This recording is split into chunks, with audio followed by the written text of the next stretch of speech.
आज के गरीब मुसलमानों के लिए जो आपकी जिम्मेदारी थी, जो आपने नहीं किया। और क्या किया? आपने विवादों में उलझा के रखा। इसी बार वित्त मंत्री जी ने बजट में उसकी घोषणा की है। बिहार विधानसभा का इलेक्शंस का मूड देख करके, माहौल देख करके यह पता चलने लगा है कि चिराग जलेगी कि बुझेगी, यह तो अब वक्त बताएगा। क्योंकि जिस तरह से चिराग पासवान अभी पटना में एग्रेसिव मूड में नजर आ रहे हैं, अपने कार्यकर्ताओं से मिल रहे हैं, नए नए लोगों से मुलाकात कर रहे हैं, नए नए लोगों को जोड़ने की कोशिश कर रहे हैं, और ऐसे में कहीं ना कहीं चिराग का तो जलवा और कद बढ़ रहा है। लेकिन बहुत कुछ ऐसा मामला निकल करके आ रहा है कि जिसको लेकर करके अभी कुछ भी कहना नहीं है। लेकिन चिराग पासवान बहुत कुछ कर रहे हैं। अभी हाल ही में कल पटना में आए हुए थे, तो लेकर के अपने कार्यकर्ताओं से मिले, साथ साथ आरजेडी यानी तेजस्वी यादव से भी मिले, और कई सारे ऐसे ऐसे मुलाकात बयान को लेकर के कई सारे असमंजस की घटनाएं घट रही है और कई सारे बयानबाजी भी हो रहे हैं। लेकिन ये सब मुलाकात महज बत एक इंडिकेशंस है, क्योंकि बिहार विधानसभा का इलेक्शंस नज़दीक होता हुआ दिखाई दे रहा है। और कहीं ना कहीं ये भी क्लियर हो चुका है कि सीटों का बंटवारा को लेकर के जुलाई एंड से या फिर अगस्त के शुरुआती वीक में यह सब कुछ क्लियर हो जाएगा कि सीट शेयरिंग का मामला को लेकर के भी साफ साफ दिखाई देने लगेगा। लेकिन हमें अभी प्रेशर्स बनाने की ज़रूरत है, और कहीं ना कहीं चिराग पासवान इसको लेकर के बहुत कुछ कोशिश कर रहे हैं, बहुत कुछ अपने नए नए दाव पेच खेल रहे हैं। क्योंकि चिराग पासवान अब वो नहीं रहे जो पहले चिराग पासवान हुआ करते थे। 2020 का चिराग पासवान और 2025 के चिराग पासवान में ज़मीन आसमान का फ़र्क आ चुका है। क्योंकि उस समय उनकी स्थितियां और परिस्थितियां कई तरह से कमज़ोर थी, दबा हुआ था, लेकिन बहुत कुछ कोशिश कर करके अपने बिहार में 137 कैंडिडेट खड़ा कर दिए थे। हालांकि एक भी सीट जीता नहीं, लेकिन स्थितियां और परिस्थितियां धीरे धीरे बदलते हुई दिखाई दी, और 2024 में लोकसभा में उन्होंने एक झंडा गाड़ दिया और पांचों का पांचों सीट फतह कर करके केंद्र में सीट भी कब्जा कर लिया। और फूड प्रोसेसिंग मंत्री हैं, मोदी के करीब हैं, मोदी के हनुमान कहे जाते हैं, और कहीं ना कहीं उनका रुतबा और दबदबा अब धीरे धीरे बिहार की तरफ बढ़ रहा है। और अब उनकी क्लिक कहीं ना कहीं नज़र बिहार की तरफ है और बिहार के एग्रेसिव मूड में नज़र आ रहे हैं। लेकिन इतने ही कम सालों में मुझे नहीं लगता है कि वो डायरेक्ट सीएम का पद ले ले, क्योंकि वो कई बार अपने ही स्पीच में कह देते हैं कि अभी बिहार में नो वैकेंसी, यानी जब तक नीतीश है तो अभी कोई भी वैकेंसी नहीं है, यानी एक भी सीट खाली नहीं है। और ऐसी स्थितियां में वह कुछ भी नहीं कर सकते हैं जब तक नीतीश उनको कुछ क्लियर सिग्नल नहीं दे पाते हैं या उनकी स्थिति और परिस्थितियां खराब नहीं हो जाती है। तब तक के लिए चिराग के लिए अभी नो वैकेंसी है। यानी नीतीश के कार्यकाल पर डिपेंड करता है कि चिराग पासवान आएंगे कि नहीं आएंगे। हालांकि अभी चिराग पासवान की लाइनिंग उसी के तौर पर इसको काफ़ी समझते हैं और भली भांति उनके कार्यकर्ता भी समझते हैं, लेकिन समर्थक ऐसे ऐसे माहौल क्रिएट कर देते हैं, ऐसे ऐसे रैलियां निकाल देते हैं और इस तरह से उनका सपोर्ट में आ जाते हैं, तो लगता है कि 2025 में उनको सीएम बना के छोड़ेंगे। हालांकि बहुत कुछ हो सकता है। बीजेपी के बयान भी आते हैं कि हम इलेक्शंस के बाद डिसाइड करेंगे कि कौन मुख्यमंत्री होगा, कौन मुख्यमंत्री नहीं होगा।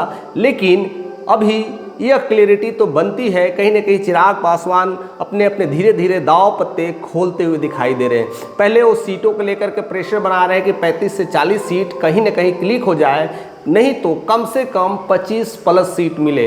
हालांकि कई सारे समर्थन उनके हैं, चाहने वाले हैं, वो चाहते हैं कि उनको 40 से प्लस सीट मिले, और उसको लेकर के तमाम हमारे साथ जितने जुड़े हुए चिराग के फैन हैं वह 40 प्लस की ही डिमांड करते हैं। अभी भी मुझे लगता है कमेंट करके आप यही बताने वाले हैं कि उनको 40 प्लस ही सीट मिलेंगे। लेकिन अभी जैसा स्थिति और परिस्थितियां बन रही है उसको देख करके लगता है कि 25 से 30 में ही बीजेपी उन्हें निपटा देगी, क्योंकि सीट के बंटवारों को लेकर के अभी भी जेडीयू में एक कलह की स्थिति है, बीजेपी में एक कलह की स्थिति है, और ऐसे में कैसे कैसे सीटों का बंटवारा करें यह काफ़ी एक उलझन का विषय बन चुका है।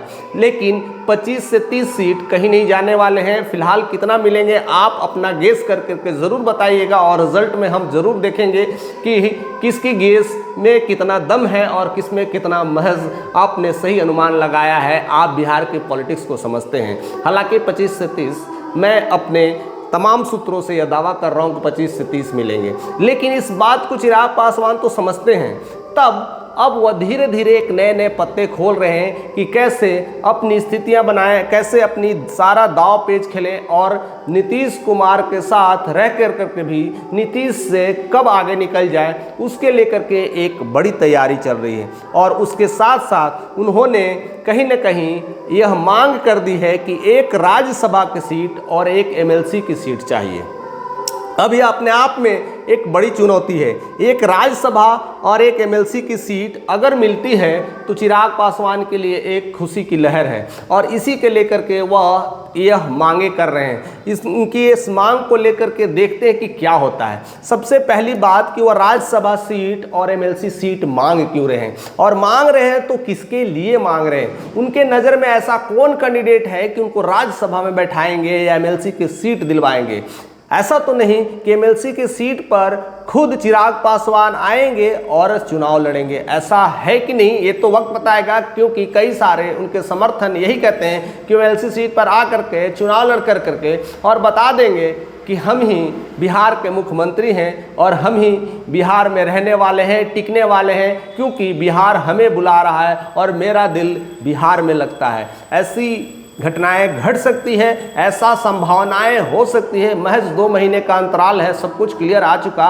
लेकिन जिस तरह से उन्होंने राज्यसभा की डिमांड कर रहे हैं, राज्यसभा के लेकर के मांग कर रहे हैं, तो कहीं ना कहीं वह सीट अगर आप ध्यान देंगे उनके आसपास को लोगों को देखेंगे कि कौन उनके साथ हैं, कौन उनके सबसे करीब हैं, तो उनमें एक ही चेहरा दिखाई देगा कि उनके पूजनीय माता बीना पासवान, क्योंकि वह संसद में भी साथ में बैठती थी, रामविलास पासवान के साथ में भी बैठती थी, चिराग पासवान के साथ में बैठती थी। हर मीडिया चैनल में वो साथ में रहती है, कुछ कुछ बोलते हुए दिखाई पड़ती है और चिराग के साथ कहीं न कहीं लाइमलाइट में अगर चिराग के बाद कोई दूसरा स्थान लेती है तो बीना पासवान लेती है।